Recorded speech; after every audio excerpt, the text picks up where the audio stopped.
Okay, I think we have a few more people trickling in, but let's go ahead and get started. Welcome, everyone. I'd like to thank you for joining us for our third quarter investor call. My name is Cynthia Duncan, and I'm a senior financial advisor at Summitry, and I will be your moderator today. As an advisor these days, I'm asked a lot about the current levels in the market. When you think about what we've experienced this summer, it's really been a relatively quiet summer in terms of market volatility, and the market has remained at all-time highs.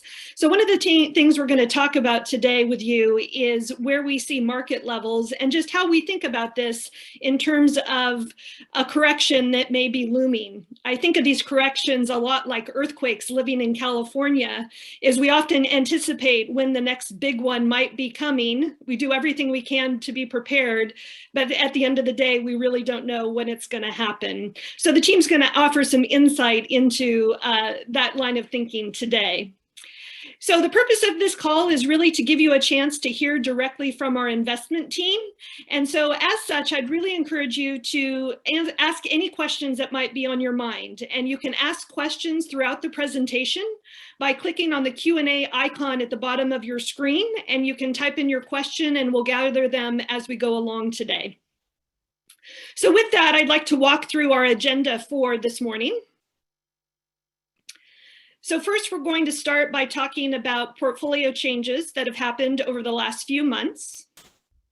Next, we're going to talk a little bit about investor expectations and how those match up with the realities of the market. We're going to dive a little bit deeper into that idea and talk about how market levels may or may not impact companies that you hold in your portfolio. And then with Nintendo being a new position this quarter, we wanted to take a little bit deeper look into the thinking behind that purchase. And as I mentioned, we'll leave plenty of time at the end for Q&A. So with that, I'd like to introduce the team that's with me today. So first we have Colin Higgins, who's the Chief Executive Officer at Summitry. Next, Kurt Hofer, CFA, Chief Strategy Officer. Michael Kahn, CFA, Director of Research and Portfolio Manager. Matthew Gordon, CFA, Equity Analyst and Portfolio Manager. Jack Zhao, CFA, Equity Analyst. And Jason Yu, who's a Research Associate. With that, I'd like to pass it off to Michael, who will begin the prepared comments today. Michael? Thank you, Cynthia. So the investment team had a very busy summer reviewing earnings and researching new ideas for the portfolio. This work led us to initiate a new position in Nintendo, and Jason will share with you later today our investment thesis and the reasoning behind our decision to add Nintendo to the portfolio. We added to our position in Fiserv. Clients who have been with us over a decade might remember that we first bought the shares during the financial crisis of 2008-09. The business has more than tripled in size since then, but we think the stock today remains attractive relative to the intrinsic value of the business. We trimmed our position in BlackRock after the stock reached a level that we thought warrants some profit taking. This has been a phenomenal investment for us. We first bought the shares only 2 years ago at less than half of the current price. So since the stock essentially doubled in just 2 years, we decided the expected returns going forward warrant a reduction in the size of the position. Now, speaking of names that depreciate in price very quickly, we bought Zebra only last year at the peak of the COVID scare in the market at a pretty attractive price. The stock is up over threefold since we bought it. So a phenomenal rate of return in a little bit over a year. The prospects of this business remain positive. For those who are not familiar with the company, Zebra dominates the handheld computer market. Their products are used in healthcare, manufacturing, retail, and of course, e-commerce, which is a big driver for the business. This is probably one of the strongest management teams in our portfolio. It's a very active team. They are constantly innovating. They operate the business extremely well and always on the look for ways to grow value to owners. Their capital allocation practices are impeccable. But even though we love the business and the management team, future returns at the current stock price look much lower than a year ago. So we decided it would be appropriate to trim the position. And with that, I'll turn it over to Kurt to discuss what we currently see in the market. Kurt? Great, thank you, Michael. Well, investing is sometimes shrouded in mystery, but in fact, it's not that complicated. To do well, one just needs to understand some simple math and be willing to do the work that it takes to evaluate the opportunities that are presented. But there's one more element, and this may be the hardest part for human beings to master because it deals with psychology. To be successful, one needs to have expectations that are grounded in reality and an ability to control one's emotions. So let's turn the page here. Next slide. Great. Let's start with emotions because it drives a lot of investor behavior. It's disconcerting when markets suffer losses. The chart here measures the CBOE Options Exchange Volatility Index, or commonly called VIX, over the past 5 years. The VIX measures the expectation of stock market volatility that's built into the price of S&P 500 index options. VIX is also known as the fear index because when fear is high, as it was in March of 2020, investors price in a high expectation of volatility when they buy and sell index options. Note also that over this 5-year period, there are several episodes where fear was elevated, perhaps not to the degree of 2020, but enough to cause markets to move meaningfully. The point is, investor psychology can turn on a dime. You can see that since the peak of the COVID crisis, volatility has fallen steadily. And now investor attitudes are far more optimistic. Next slide, please. This chart shows the percentage of assets, households, and nonprofits that are invested in equities as measured by the Federal Reserve. It shows that the popularity of equities ebbs and flows, and now they comprise a higher percentage of household assets than at any time over the past 8 decades. This is another factor that helps support the elevated equity valuations that we see today. Next slide, please. This chart shows the results of an annual survey conducted by a firm called Natixis.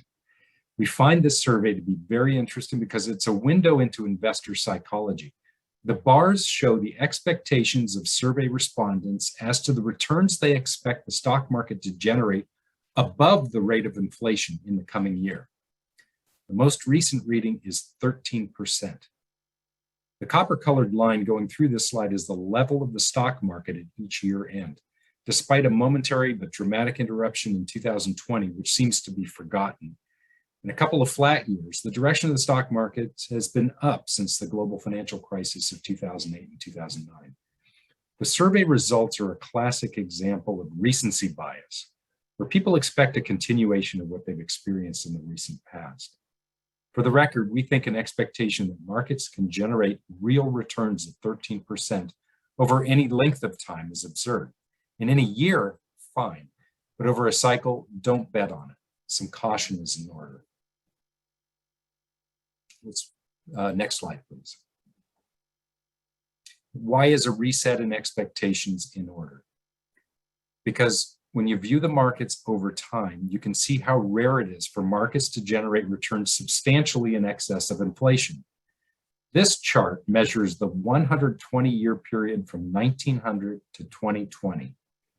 It shows the real return, that is the return over inflation of the stock market over 10-year periods. For example, the data point at 1910 measures the return generated by the market over the period from 1900 to 1910 in excess of the inflation rate in that same period.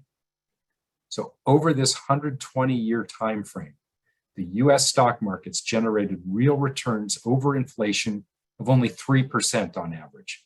But there have been several 10-year stretches where the stock market returns were outpaced by inflation. The best stretch was in the 1920s with 10-year real returns of roughly 15%. Then the 1930s happened. The recent experience has been solid with close to 10% real returns. but we would caution anyone from expecting returns like the survey suggested in the next 10 years. When our financial advisors build your financial plans, they use far more modest assumptions as to the expected growth in equities. Their conservatism is warranted. Next slide, please. But in our opinion, we do think that participation in equity markets is the best way to preserve purchasing power and to grow wealth. Over this stretch from 1980 to the present, the markets have generated a nominal compound return of nearly 10%, handily outstripping inflation. But note that the ride has been anything but smooth. The red dots represent the amount by which the market dropped at some point during each year. For example, in the year 1987, the market closed up 2%. But the market crash on Black Monday helped the market to drop in October by 34% from its peak in the preceding August. This extreme drop may be unusual, but market drawdowns exceeded 10% in 23 of the 42 years presented here. Volatility is commonplace, and it's actually healthy for markets to experience it. Volatility blows off the speculative excesses and allows markets to reset on a firmer base. The timing of market corrections can't be predicted with any reliability. We manage through this with a knowledge and conviction that quality and intrinsic value of the individual securities we own will win the day.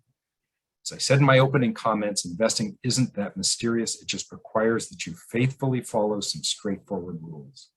I'll now pass the baton to Colin, who will remind us of these rules now. Colin? Thanks, Kurt. Yeah. So that is context. I believe one of the primary responsibilities that we have to you as your wealth advisors is to set appropriate expectations.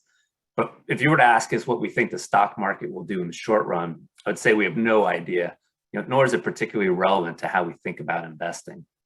Having said that, we've attempted to temper expectations with you since we don't expect the strong market returns that we've experienced over the past several years to replicate themselves over the next several years. But I want to strongly caveat that other than preparing for this presentation, we spend almost no time thinking about the direction of the market. Instead, we spend almost all of our time focused on what we can control, which is the quality of the businesses we own, the price we pay for them, and our best judgment as how they will perform in the future relative to the business conditions, both good and bad, that our management teams will navigate through. So if you take only one thing from this presentation, it's this. We do not invest in the stock market. We invest in individual businesses that have their own unique drivers that will influence their investment returns over the long term. We focus on the quality and valuation of each individual business. From our perspective, we feel they are well positioned to grow your wealth over time. Now, I'm going to turn it over to Jack and the rest of the team to explain more here. Thanks, Colin. So next slide. The portfolio is well positioned today, even after the performance we've achieved year to date. In the chart below on the screen, you see our portfolio's year-to-date return, followed by 3 arrows that show the range of return scenarios our portfolio can achieve, which we call the base case, the bull case, and the bear case.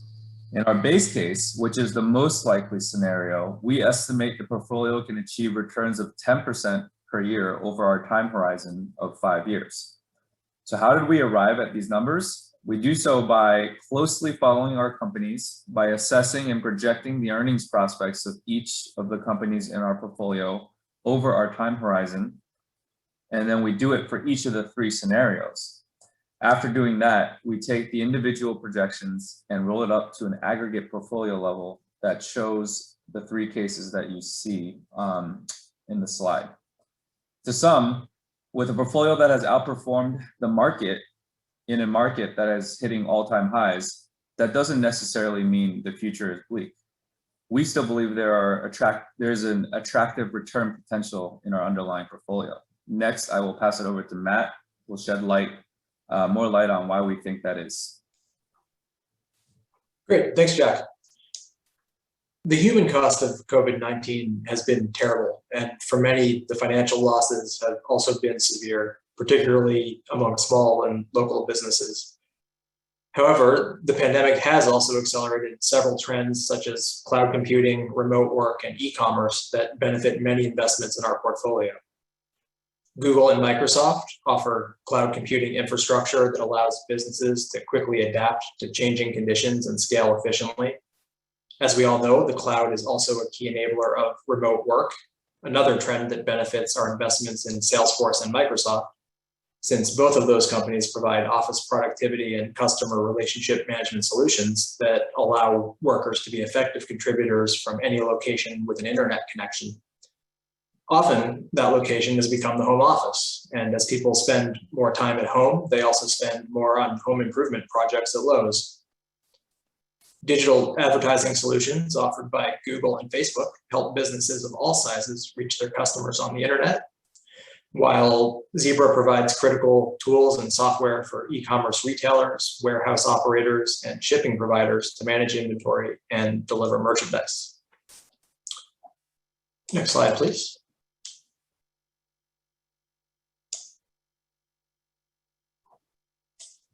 So, not only do our portfolio holdings benefit from these secular trends that increase their value over time, but great management teams can also compound this growth by making smart capital allocation decisions. This could take the form of reinvesting earnings into internal growth projects, opportunistic acquisitions, or share repurchases at attractive prices. Let's consider Ulta Beauty. As we have discussed in the past, the company has a unique business model, offering the broadest assortment of beauty products and services under one roof. From 2013 until the pandemic, the CEO, Mary Dillon, executed a very successful brick and mortar expansion strategy, entering new markets and attracting new and exciting premium brands into Ulta stores. While the number of Ulta locations grew 11% per year over Dillon's tenure, earnings grew even faster, increasing 25% per year. However, Ulta's management did not rest on their laurels. Despite e-commerce never reaching much more than 10% of sales over this period, Dillon and her team invested significant sums into building out e-commerce distribution and omni-channel capabilities, which certainly paid off during the pandemic. Despite in-store traffic this year that is still below 2019 levels, Wall Street analysts estimate that Ulta will report earnings this year that are 20% above 2019. So with that, let me now hand it over to Jason, who will discuss the rationale for adding a new position in Nintendo. Thanks, Matt. The next slide will start with a video.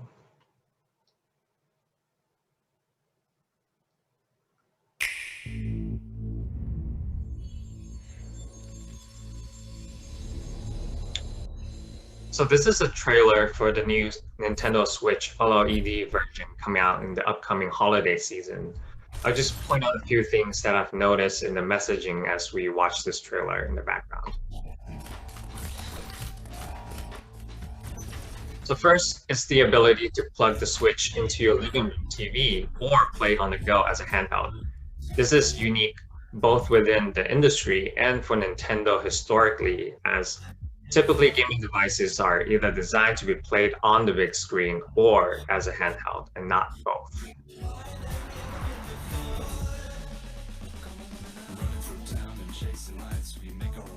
So next, you'll see Nintendo IP featured prominently, which reflects the reality where people that purchase a Nintendo system are mostly playing Nintendo games. This is again unique compared to Xbox and PlayStation, where most games played on those devices are not games developed by Sony and Microsoft. And lastly, notice the demographic featured in this video. You see gamers of all ages and ethnicities, including several families playing together. Nintendo has spent decades making games that are appropriate for all ages and has a reputation of being a family-friendly company, much like Disney. Whereas advertisements for the PlayStation and Xbox will feature imagery of graphics-intensive games, Nintendo focuses more on the experience of playing games. They stay very true to the stated purpose of the company, which is to bring smiles to people's faces.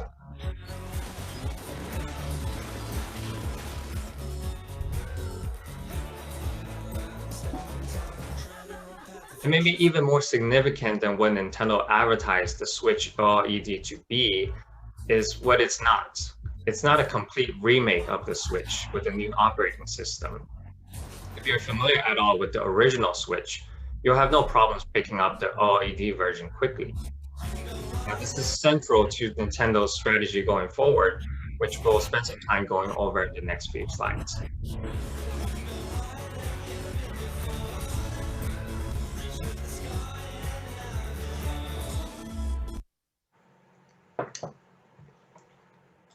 Great. Let's go over our thesis. It starts with Nintendo intellectual property, or IP. And Nintendo owns some of the most recognizable IP in all of media, not just in games. I won't go through all of them, but a few pictured here include Mario and Luigi, Donkey Kong, and Pikachu. During the closing ceremony at the Rio Olympics, Prime Minister of Japan Shinzo Abe dressed as Mario in an effort to promote the 2020 Olympics. Nintendo IP may just be Japan's most famous export. Secondly, since 1989, Nintendo has sold a handheld device and a living room device at the same time. Today, they produce just one hardware system, the Switch. But they run different versions of the Switch, a light, more mobile version, a version with a larger screen, and so on. This reduces manufacturing complexity and provides a better and more consistent user experience. And it helps with internal strategic focus as well. We also believe there's substantial upside to Nintendo's digital revenue streams, which includes digitally downloaded games, Nintendo Switch Online, which is a bundle of Nintendo classics you can buy for just $20 a year. And lastly, microtransactions. And for those not familiar, in addition to purchasing the game, which typically costs anywhere from $30 to $60, players also make microtransactions within the game. Examples could be new clothes for your characters or in-game event tickets, and they could cost anywhere from a few cents to upwards of $10 or $20.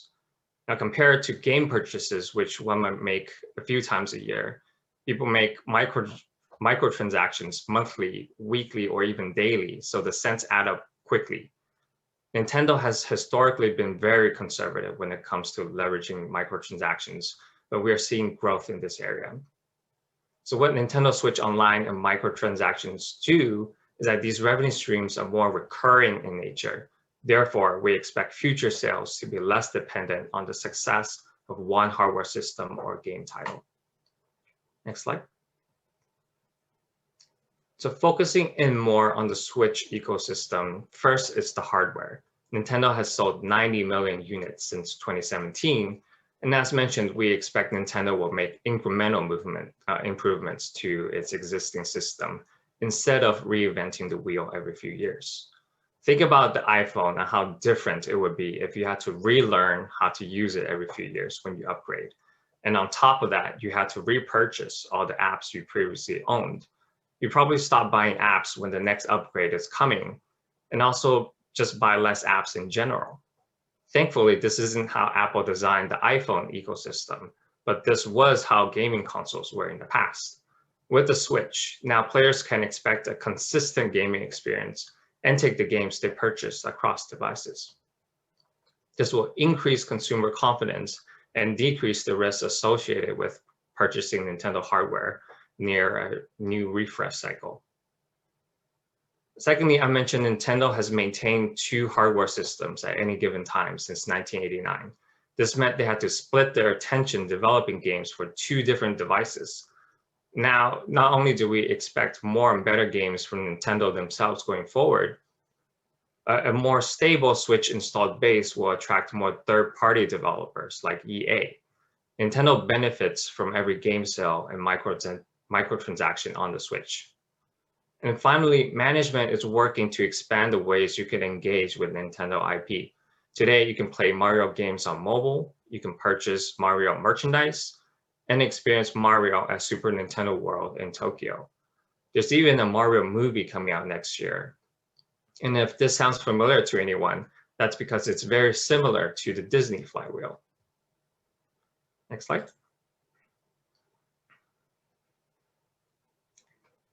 So Nintendo is an example of how sometimes we can take advantage of investor expectations. When people were stuck indoors during the pandemic, demand for the Switch soared. And with the most stringent restrictions lifted across the globe, expectations are that sales for Nintendo have peaked. On the contrary, we believe it's still quite early in Nintendo's growth. We're seeing more interest from large third-party developers like EA, and Nintendo is just starting to expand their IP into movies and theme parks. And then lastly, management. Management has done a good job laying out their vision of the Switch and executing on that. Nintendo president Furukawa Shuntaro has been with the company since 1994 and worked closely with the previous management team in the transition from the Wii to the Switch. And creative director Miyamoto Shigeru is considered the Walt Disney with video games. And he continues to play a large role in the creative direction of Nintendo IP, including the most recently opened Super Nintendo World and the upcoming Mario movie. The work is not done yet, but we are very optimistic about the direction Nintendo is going. Next. So as we talked about in the last slide, the market expects 2020 to be the peak sales for Nintendo, and it's reflected in the stock price. For the reasons we talked about today, we hold a differentiated view on the direction of this company, and we're able to purchase Nintendo at a very attractive entry point. Now I'll turn it over to Colin for some concluding thoughts. Thanks, Jason. Let's go to the next slide here. So as you can see, our portfolio consists of a collection of individual businesses, each of which have their own unique attributes that make them attractive to us. While it's been increasingly difficult to find high quality businesses at attractive valuations, as the market continues to hit all-time highs, they're out there. And with diligence and patience, we've been able to upgrade the quality and attractiveness of the portfolio over time. So with that, Cynthia, let's open it up for questions. Great, thank you, Colin. Thank you, team. I'd like to remind our audience, if you'd like to ask a question today, you can do so by clicking on the Q&A icon at the bottom of your screen and just typing in your question. So we have had a few questions come in, and Colin, I think I'd like to start with you. Although we all intellectually know it's impossible to predict the direction of the market, we are bombarded every day with articles in news media that says a 10%, 15%, 20% correction is around the corner. And so maybe you could shed some more light in terms of how we think about this, and if there truly are any signs or things we can do to prepare for this type of correction. Yeah, sure. So, great question. I think you're spot on. The short answer, there's no bell that rings at the top of the market indicating that a 20, 30% market decline will occur. Anyone that tells you that they can predict the short-term direction of the market, let me tell you that they can't. But the market doesn't go up forever. And as we outlined this in some of the charts we showed earlier, 10% corrections are a normal course of investing, and they happen pretty frequently. But larger corrections of greater than 10% are actually pretty rare. We've gone back and looked at annual returns since 1926, and out of those 95 years, the market has lost greater than 10% for the year, only 11 times. And only 6 of those years was the market down greater than 20%. So combining those two, 11% of those 95 years had a greater than 10% annual decline. So it's a pretty rare. And I think the chart that Kurt showed earlier sort of says the same thing.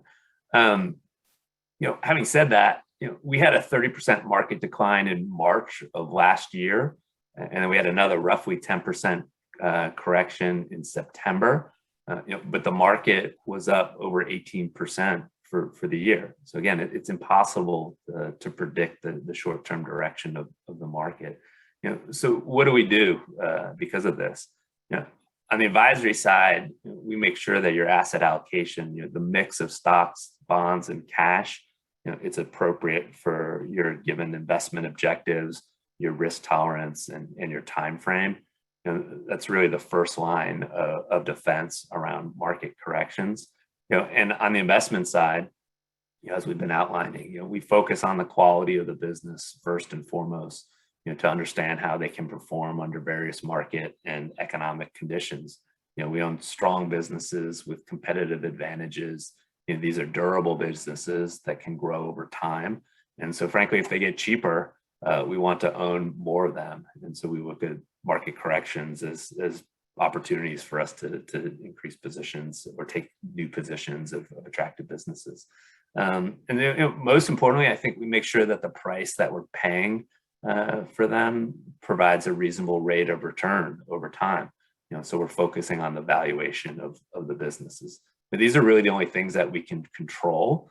And so that's how we manage the portfolio, regardless of the short-term direction of the market.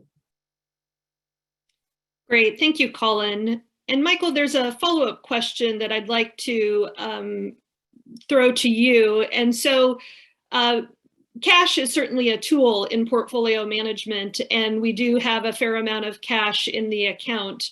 Maybe you could speak to the purpose of that cash and how we think about a cash allocation. Yeah, I'll be happy to. In general, cash is a residual in portfolio accounts. If we don't have great opportunities to invest in, then the capital is likely to go to cash. But we obviously prefer to own terrific businesses that can grow in value over time. That's how we will generate the returns we want to generate for clients. So that's our first priority, finding those businesses and make sure the cash is allocated the right way across those businesses. In the individual cash positions and client accounts may vary, depends on when the client joined the firm, and depends on allocation between the different portfolios we have. So I would encourage to have those conversations with your advisor and make sure you're in the right portfolio and have the right allocations. Great, thank you. So I'd like to keep on some broad themes at the moment, and China is another topic that seems to be in the news a lot lately. And Matt, I'd like to ask you maybe to give us an overview of some of the things that are happening in China currently in terms of new regulation, and ask specifically how that might impact US tech companies and even companies in our portfolio. Sure. Yeah, so for those not familiar, the Chinese government has taken a number of steps in recent months to exert tighter control over the domestic Chinese businesses.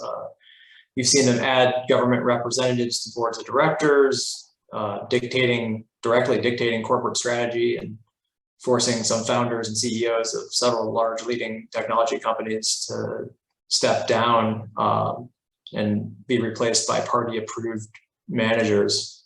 So as you can imagine, that's had a pretty negative effect on valuations for those businesses. When I checked this morning, I think Alibaba and Tencent ADRs trading in the US were down almost 40% since February. But in terms of I guess the second part of that question, the impact on our portfolio, we don't see much immediate impact, I guess, mainly since very few of our holdings have any sizable operations in China. But what I would say is these sort of actions could provide a modest tailwind for American business in the future, since government intervention is likely to make Chinese businesses a bit less competitive as more focus is placed on doing what the party wants and meeting party goals that are probably somewhat at odds with making products and services that delight customers. So I think that's actually maybe a minor positive for American companies. Great, thanks, Matt. So is there someone else who would like to comment on that?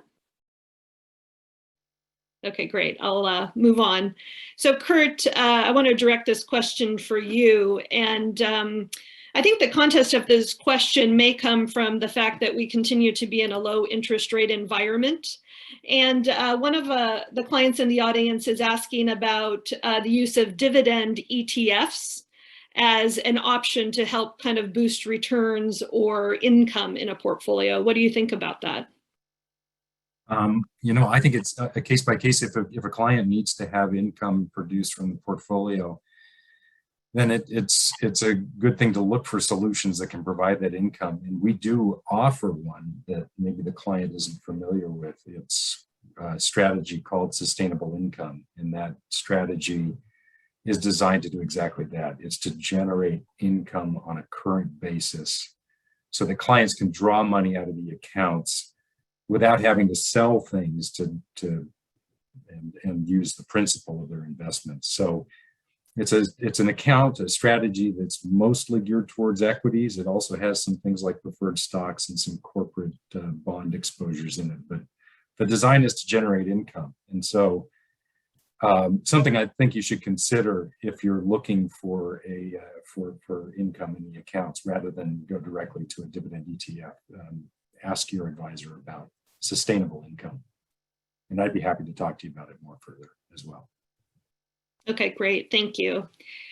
So the new investment in Nintendo has garnered a lot of excitement and questions. And so Jason, I will start with you.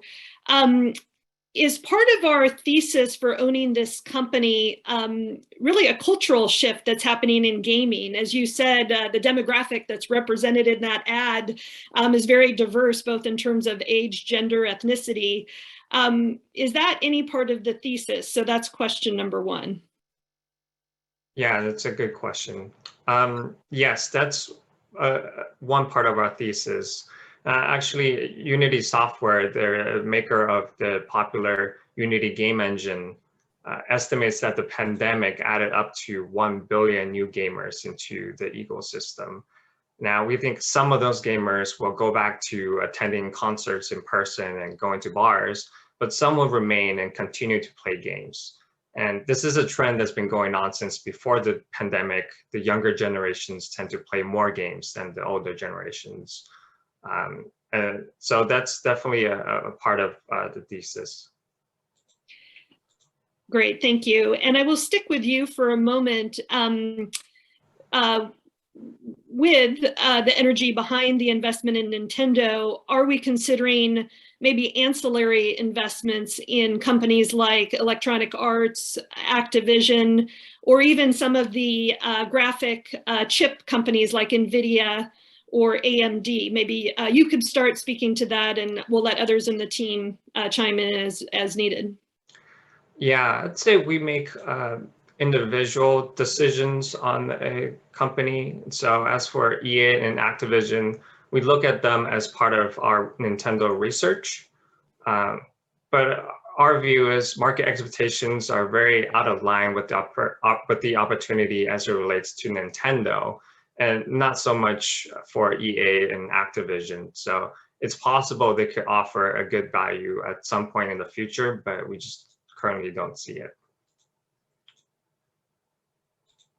And I think I could share that same sentiment with some of the other names in terms of Nintendo and AMD. Obviously, these are phenomenal businesses that have had phenomenal stock returns over the last several years. And so we're certainly paying a close attention to them, but it comes down to sort of the value and the price that we're willing to pay for that business. And I think market expectations have already priced those appropriately. So on our watch list, we follow them, but not at attractive valuations currently for us to add to the portfolio.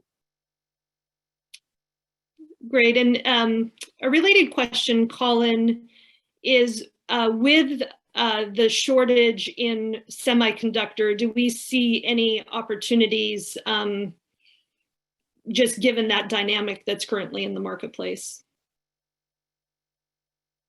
I can take that one. I think we got this similar question on last quarter's call.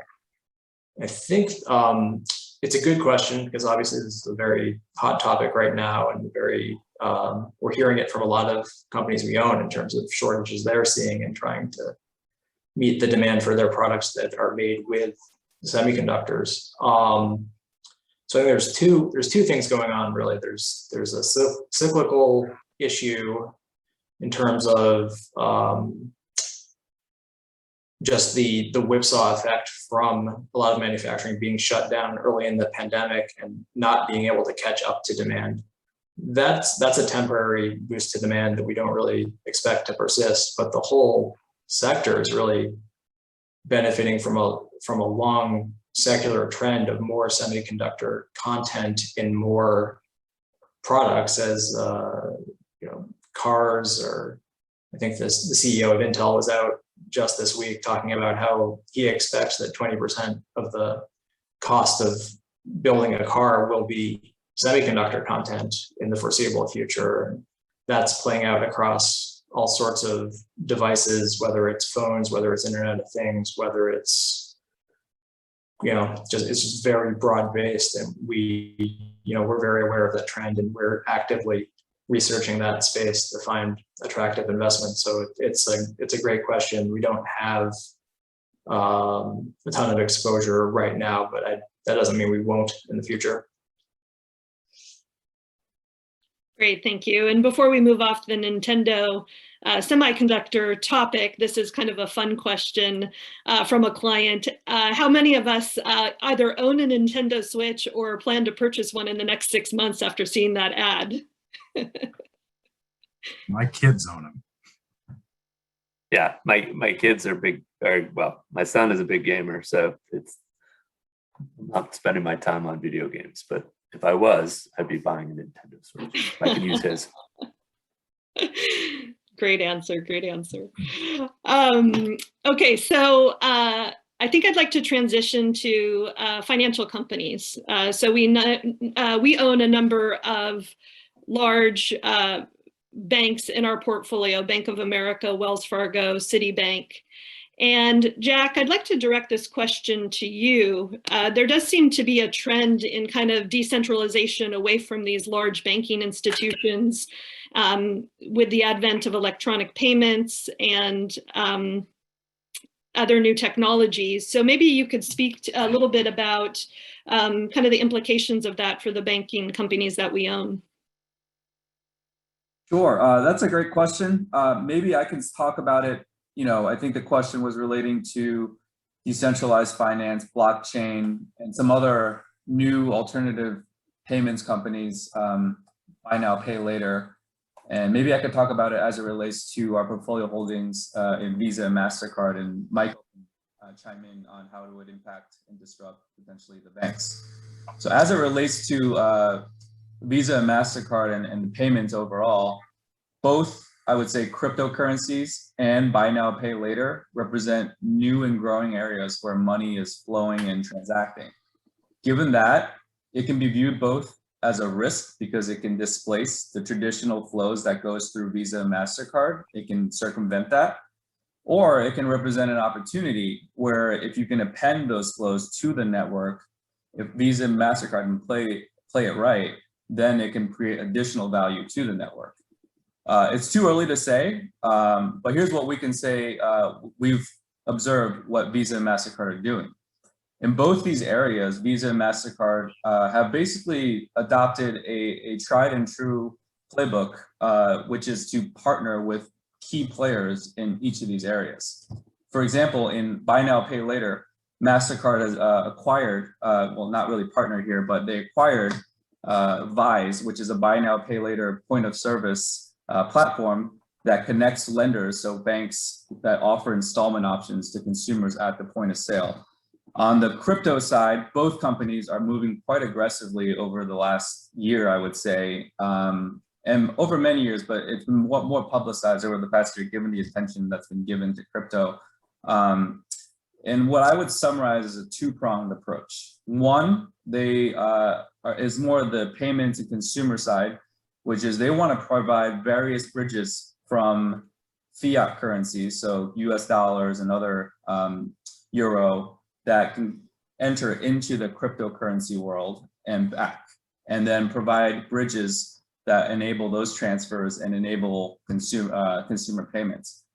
The other prong is to really be working with governments. So in the EU and in the US, there's a lot of push to create central bank digital currencies, and they are providing guidance on how best to enable that. And the goal is to help form and shape policy, but also provide services and value add on top of that down the line. To some, as it relates to our payments or two networks, the moats are still very strong. They're implementing the right moves as we're observing it, as it tackles these two emerging kind of risks, opportunities, however you want to call it. And valuations, remain high, and there's growth needs to be justified. So, but over our time horizon, we think both Visa and MasterCard should compound in the double digits in our basic scenario. I'll pass it on to Michael, see if he has additional thoughts. Yeah, I'll just add that the emergence of alternative payment solutions is definitely a risk to consumer lending businesses. If these new alternatives gain widespread adoption, it could erode the profitability of consumer lending businesses. But at this point, our assessment is that it will take years before these new solutions can capture meaningful market share. But we continue to research this space, we watch it very closely, and our opinions are likely to evolve over time as we watch the progress of these different solutions and new businesses that are emerging out there. Great, thank you. And I think maybe one final related question on this topic is the emergence of cryptocurrency and how we might think about that as having a place in a portfolio. Who would like to answer that question? Go ahead, Jack. I'll take a crack at it. So we follow crypto quite closely as it's been seen a meteoric rise again over the past 12 months and a lot of coverage over it. We're exposed to it actually in our portfolio, again, most notably through Visa and MasterCard, and I won't kind of regurgitate what I just said. But to some, it represents both a potential risk and an opportunity, and they are aggressively partnering and acquiring within that space, and also guiding governments on central bank digital currencies. But taking a step back, how do we view crypto overall? We invest in productive assets that generate value and cash flows. And this is where we think we have an edge. And to that end, there are protocols now, notably the Ethereum network, that are providing emerging use cases and value, like non-fungible tokens and lending, and more broadly, decentralized finance. At this point, the blockchain technology underlying crypto is quite proven. It's been over a decade and it's rock solid, but it's about finding use cases, it's about finding productive use cases, and then it's about driving adoption. So to some, we remain very watchful on your behalf, and both as it relates to how it impacts our existing companies, but also how it could fit in a coherent portfolio strategy down the line. Great, thank you. And I do have one more question, and it relates to a specific holding in our portfolio, and that is Wells Fargo. And I'm wondering, Michael, if you could talk a little bit about, it's been a ride with Wells Fargo, and I'm just wondering if you could talk a little bit about the journey and what we see ahead.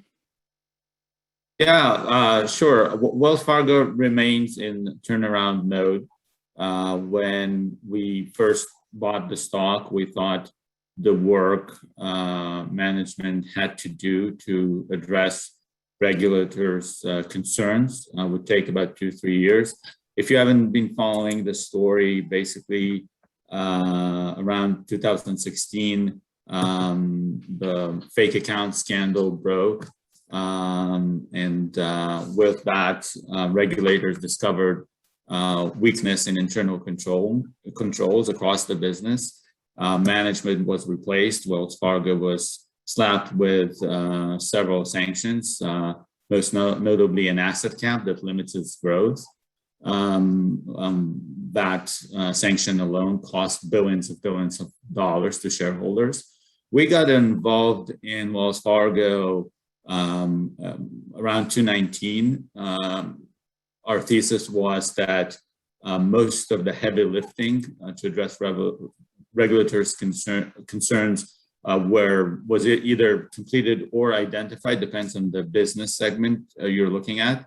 And our base case scenario was that the work that was remained will take probably around 2-3 years.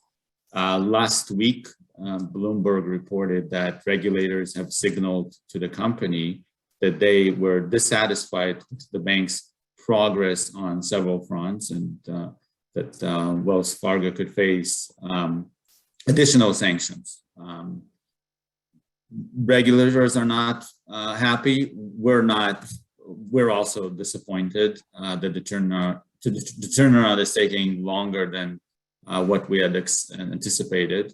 So clearly that part of the thesis isn't playing out as expected. And when there is new information about a position, we need to evaluate it and consider how to react to it. And we're now in the midst of that process with respect to Wells Fargo. Great, thank you. So I'd like to stay on some company-specific questions for a moment. We all know that investing is an imperfect science, and the goal is really to have more winners than you do losers. But it's inevitable that there's going to be things we learn in hindsight. And so, Kurt, maybe I'll start with you to ask for some general comments, and then you can pass it to your peers for specific comments.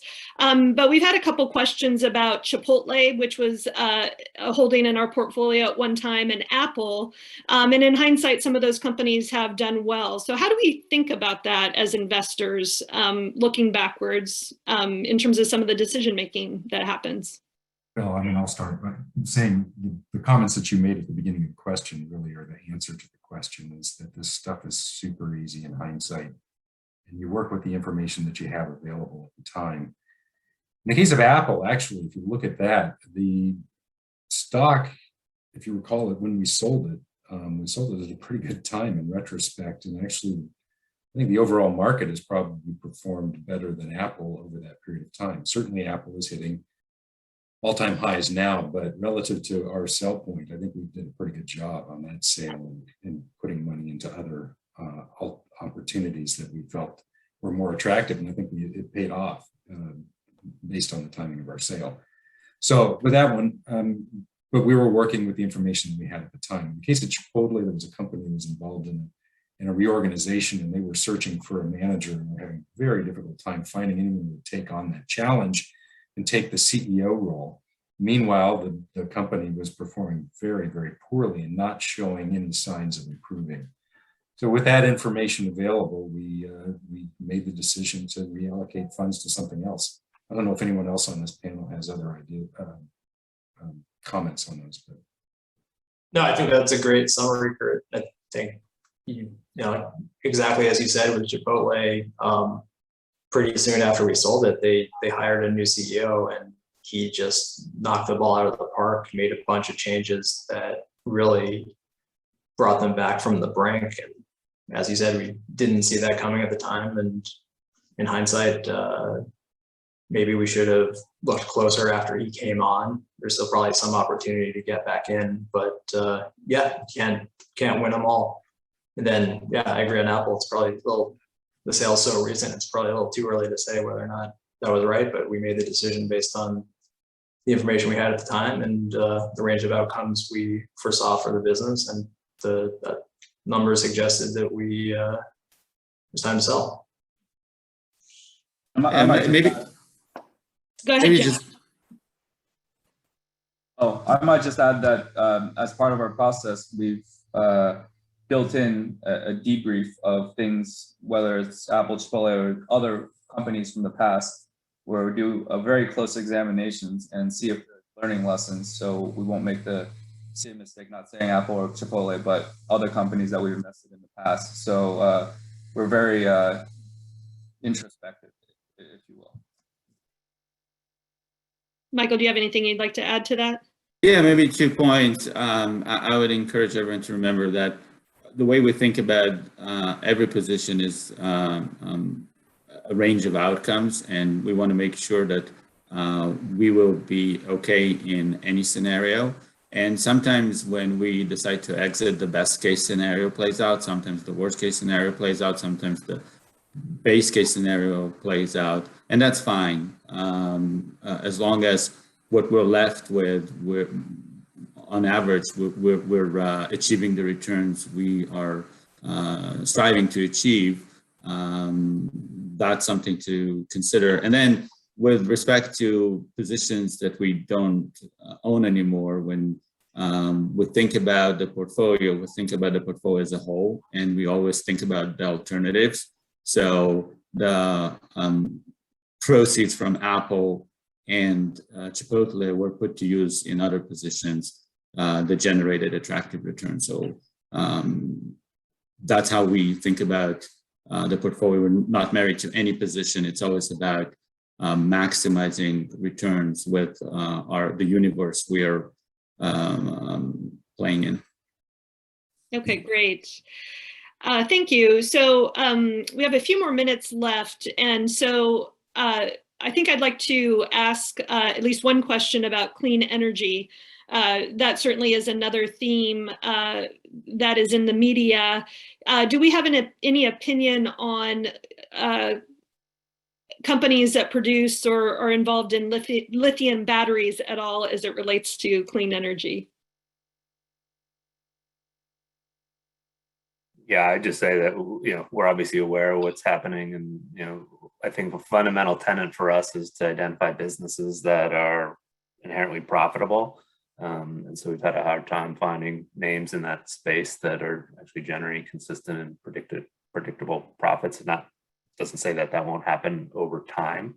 And I think one of the questions was sort of geared towards, getting exposure there from an ETF. And I think just in general, an ETF is a basket of businesses. And so our approach is counter to that, as we want to get focused on individual businesses that we can understand the valuation, the quality, and what drives the economics of that business going forward. And so very difficult to get a broad exposure in a basket of businesses that are unprofitable going forward. And so we're aware, but we just don't have any exposure there right now. Okay, great. So I think I'd like to wrap up with one final question. We haven't talked much about international markets or international investing today. And Colin, we did have a question come in. We talked a little bit about China, but this is about European markets. And is there any opportunities in the European markets today, or to overweight in any specific country?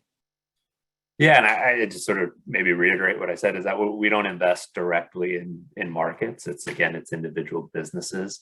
And by definition, our businesses are multinational in scale and scope. And so we do have over 50% of the revenues and earnings are generated outside of the United States. So we do get exposure to those end markets through the businesses that we own. Having said that, we just highlighted Nintendo, which is headquartered in Japan, and again, a global business. So if the opportunity presents itself and we can get comfort with the individual business and the valuation and the quality, we're not restricted from owning them. And I think Medtronic is a business that's headquartered in Ireland, but again, it's global in scale. And so we get our exposure through multinational businesses. Great, thank you. What an excellent discussion today. Thank you all. And I want to thank our clients and our audience for joining today. We really appreciate your questions and your comments. We had a lot more questions than we could get to today, so do know that we gathered the questions and we'll be reaching out to you individually to respond. As a reminder, we will share a recording of this webinar today, and so that will be coming to everyone via email in the coming days. Thank you again, and on behalf of Summitry, we hope you have a great week, and thank you very much. Bye, everyone. Everybody.